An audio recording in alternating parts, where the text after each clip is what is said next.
दुख हरणी हे सुख हरणी दुख हरणी हे सुख करणी हे दुख हरणी हे सुख करणी दुख हरणी श्री मधुसूदन की आरती पापियों को पाप से है तारती श्री भागवत भगवान की है आरती पापियों को पाप से है तारती हे मधुर जग फंदक सदमार्ग दिखाने वाला बिगड़ी को बनाने वाला हे मधुर बोला जगफन कुंद खोल सन्मार्ग दिखाने वाला बिगड़ी को बनाने वाला श्री राम यही घन श्याम यही श्री राम यही घन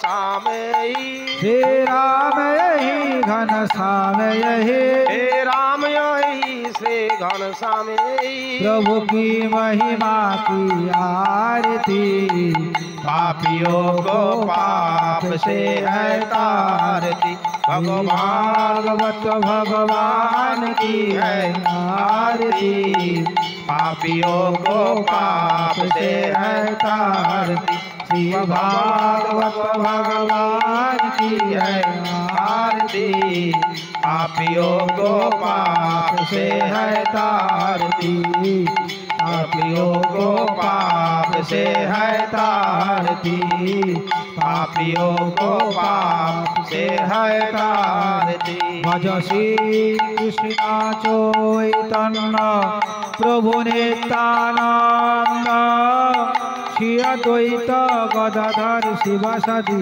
गौर भक्त वृंद श्री कृष्ण चैतन्य प्रभु नित्यानंद श्री अद्वैत गदाधर श्रीवासादि गौर भक्त वृंद हरे कृष्ण कृष्ण कृष्ण हरे हरे हरे राम राम राम हरे हरे हरे कृष्ण हरे बोल। कृष्ण हरे हरे हरे राम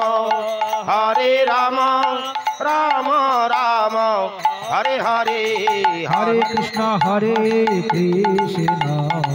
कृष्ण कृष्ण हरे हरे हरे राम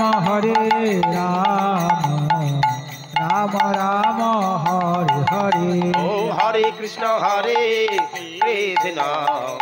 कृष्ण कृष्ण हरे हरे हरे राम राम राम हरे हरे हरे कृष्ण कृष्ण कृष्ण हरे हरे हरे राम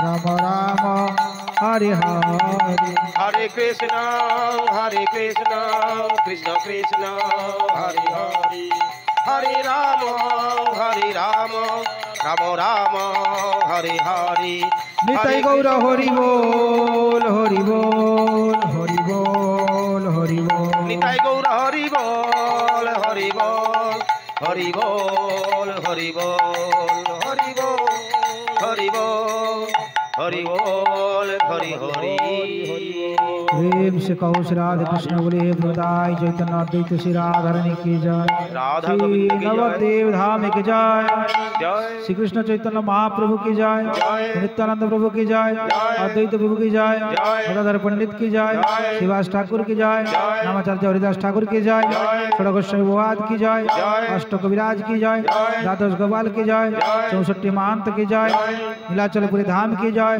जगन्नाथ देव की बलदेव जीव की सुभद्रा मैया की मासीवाड़ी की लालनाथ की टोटा गोपीनाथ की सिद्ध बकुल की हरिदास समाधि मठ की खींचरा गोपीनाथ की साक्षी गोपाल की गंगा मैया की जमुना मैया की वृंदावन धाम की राधा रानी की कृष्ण कन्हैया लाल की राधा कुंड की श्याम कुंड की गिरी गोवर्धन की कालियादवन की केसी घाट की वंशी भट्ट की कुंज कनन की कुंज गलिया की सेवा कुंज की इलाकर समस्त भक्तवृंद की, साधु महात्मा की, उपस्थित सकल भक्तवृंद की, आज के आनंद की, भागवत महापुराण की, परम दयाल पतित पावन गुरुदेव की, भक्ति प्रदायिनी वृंदा देवी की, महा कार्तिक दामोदर मास की। जय जय श्री गुरु निताई गौर प्रेमानंद।